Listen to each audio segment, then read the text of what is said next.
What is going on, everybody? Welcome back to the channel. Tonight we have a 17 Super Duty with 50K on it, and it is a very well taken care of truck, but we have a little problem here, and it has caused the check engine light to come on. We're going to talk about the code we got and how we're going to diagnose it using IDS scan tool. If you guys don't have IDS, you might want to check out Forescan as well. All right, let's get to the diag and check it out.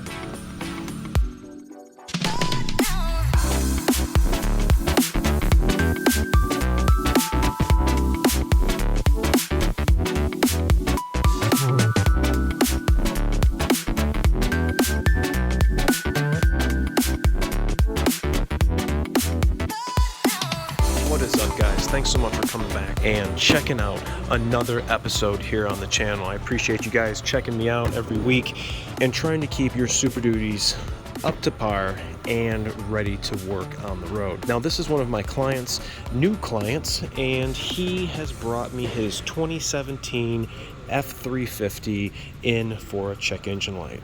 I like the two-tone. Do you? And what I found after pulling codes, let's see if I still have my IDS pulled up. This is the DTC that I got. Now, it's a popular one. I have gotten it before. And one of the things that I have usually done was perform this TSB. There is a reprogram available specifically for Illumiduties with this build date and this DTC, but you may also have some EGR DTCs. But what they want you to do is update the PCM software and then perform a mass airflow sensor parameter reset. This is like the stored values that PCM has saved for MAF function and EGR operation, because that's what that is what the truck uses the MAF function with other sensors for. So after doing the TSB, unfortunately, the customer did come back and the code was still on, still didn't have a drivability problem. Totally cool dude, was understanding what was going on. And I said, obviously, after doing the TSB, which is something I would have to do first before I replace any hard parts, is, you know, obviously there's got to be a problem, so we're going to need to get the truck back. And what I have found, I thought the diagnosis was kind of interesting using the computer and you actually seeing the values firsthand, is we're going to go to the pinpoint test. And you guys may not all have access to this, but you most certainly can if you check out motorcraft.com. I believe you guys can pay for a certain amount of time, like 72 hours, 48 hours, or whatever the case may be, and you can actually have access to the same information that I have. So you guys can see right off the rip, for DTC 170, fuel trim bank 1. Now you guys know we don't have fuel trims on diesels. There is no bank 1 exhaust, bank 2 exhaust. That's gasoline mindset. When you read through the possible causes, it says restricted air filter, biased or damaged mass airflow sensor, damaged fuel injector. Now, if we had a damaged fuel injector, do you think we'd have another code other than a 170? Probably have a drivability concern or some type of smoke coming out of the exhaust or a misfire. A damaged EGR valve, well, that could be, but you would think we'd have some sort of EGR range performance or flow not correct for it not working. Air intake system or crankcase ventilation system leak. But the other things, the three last things, damaged fuel rail pressure sensor, damaged fuel pressure control valve, or contaminated damaged NOx 1-2 sensor. Very well possible. However, I feel I would be getting a few more codes if I had any of these things. I did, unfortunately, have to replace the air filter. I don't know how long this air filter's been in here. One of the first steps it said was to check for intake or air restriction, and although the filter minder, which I did not reset, was not in the yellow, this filter is going to need to be replaced. I don't like the way it looks, and for sake of argument and the drivability light concern, it's getting a new air filter. So note to all, we do have a new air filter installed. So I'm going to go and start pinpoint test MX. There's a lot of pinpoint tests, and by golly, they've gotten better over the years. If you guys only knew the flow charts and the wiring diagrams, how they were back in the day, I will give it to the crew that makes all of our publications. You guys are doing a rad job. And if you guys are listening down there in Dearborn, I have been hearing about this VCM light.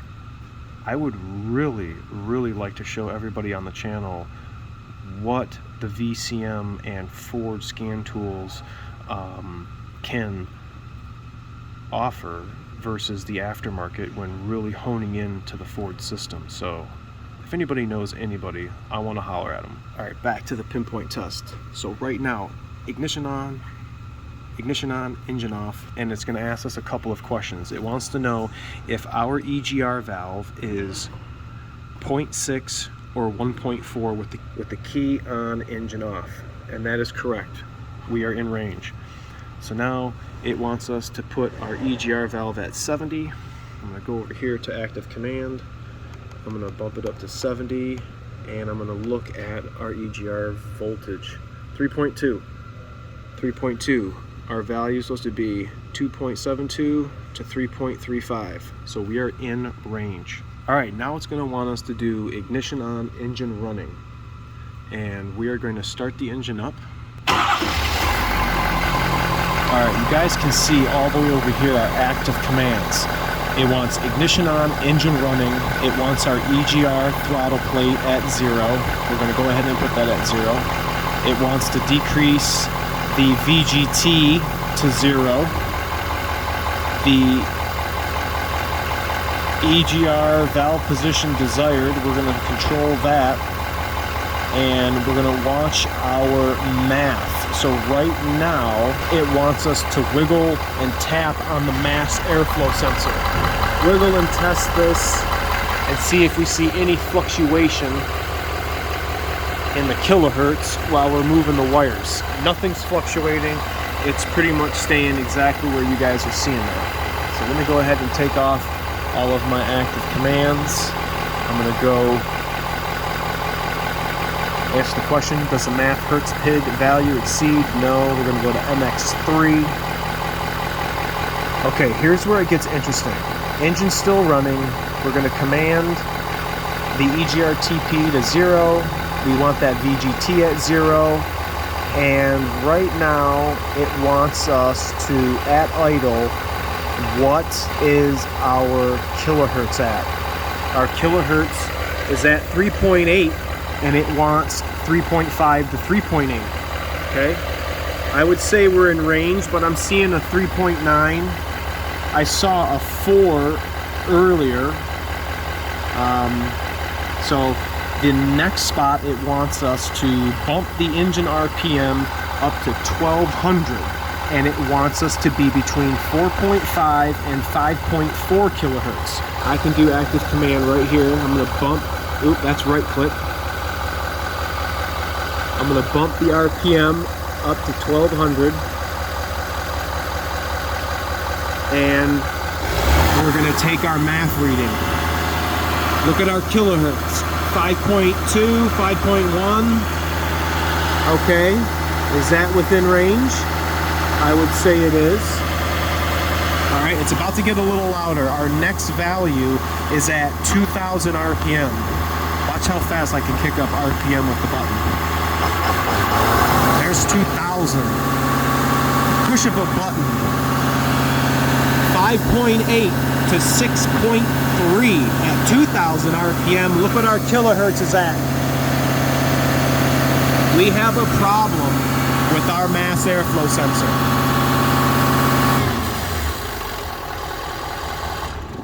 Key on, engine off. And is the value between that at 2000? No, it's not. So it says go to pinpoint test J. Pinpoint test J is for the mass airflow sensor. Now we're going to have to use some deductive reasoning and go through the pinpoint test a little differently than what we would normally do. So are we getting any of these DTCs that you see on the screen? No. So it wants us to go to J2. J2. wants us to visually inspect the air intake system. Well, we had an air filter that was messed up. Our concern is still present, but we have a clean air filter. So we're going to move to J3. All right, J3 wants us to check for voltage at the sensor. Well, this is kind of a silly question because we're already coming from the other pinpoint test. So if we were getting those readings, and this is the only code we had was the 170, we don't have any mass airflow sensor circuit codes, nothing, how would we not have voltage? We're going to go ahead and answer yes. J4. It wants us to check for an open. Same principle is applying. If we had an open, we would not be getting a reading. So we're going to answer yes, our resistances are less than 5 ohms. J5, check for a short to ground. If we had a short to ground, we would be having some mass airflow sensor codes or some type of circuitry correlating codes accompanying P0170. We don't have any shorts. They're not touching 10k ohms or greater.